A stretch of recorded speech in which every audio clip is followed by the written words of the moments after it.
तुझं प्रेम आहे का मुलीवर? अच्छा, तुझ्या कॉलेजची आहे का? बरं बरं, ठीक आहे. चल, तुझी पसंत आहे ना, काही प्रॉब्लेम नाही. पप्पांना मी म्हणवेल, तू कशाला टेन्शन घेतोस? तुला लव्ह मॅरेज करायचं कर. मुलगी कशी आहे, काय करतात, तुझी आई काय करते? बरं, ठीक आहे. आपण टेन्शन घेऊ नकोस. मी पप्पांना म्हणवेल, बरोबर सांगू. एक दिवशी आपण मीटिंग भरूया आणि तिच्या घरच्या लोकांना बोलू आणि मग आपण फायनल करून टाकू. ठीक? ओके. खुशी आहे बाळा. मग मम्मा पप्पा आहेत ना तुझेवाले, मग कशाला टेन्शन घेतोस तू? पप्पांनी पण दिली रे, मी आहे ना पप्पांना म्हणवायला. Love marriage? अरे लव्ह मॅरेज भाऊबंधांमध्ये काय नक्का पाहिजे का? अरे तुझ्या बापाला माहिती पडलं ना, तुला बी हाणलं, मला बी हाणलं.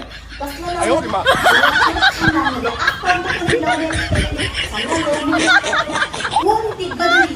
घरच्या लोकांनी असं वाट लावलं किंवा एवढ्यासाठी काय कॉलेजमध्ये पाठवता का तिला?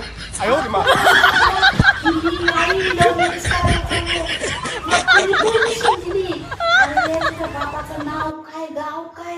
अरे इथं मोठा शहाणा लव्ह मॅरेज करायला. आपल्या घरात लव्ह मॅरेज अलाउड नाही. ती हिरोईन असू दे रे, निघन हिरोईन होती. मी केलं का लव्ह मॅरेज? नाही केलं. माझ्या बापाने तुझ्या बापाला शोधून आणलं, लग्न केलं. तसं मी तुझा हुंडा घेईन. लव्ह मॅरेज केलं तर हुंडा देणार नाही तुला.